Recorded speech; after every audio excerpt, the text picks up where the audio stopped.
Hi guys, welcome back to the new video. In this video, I'm going to show you how you can resize a logo on the Weebly. So let's get started. First of all, go on your Weebly side.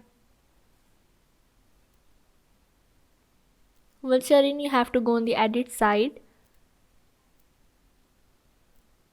and wait for it to open. Now once you're in, here is the option of the header. You have to click on it, or you can also double click on the logo side. Now here you can edit your logo, like you can change its size. There are many sizes like small, medium or large. Here you can also change its text and many more, like you can change its navigation button icons or also customize your logo.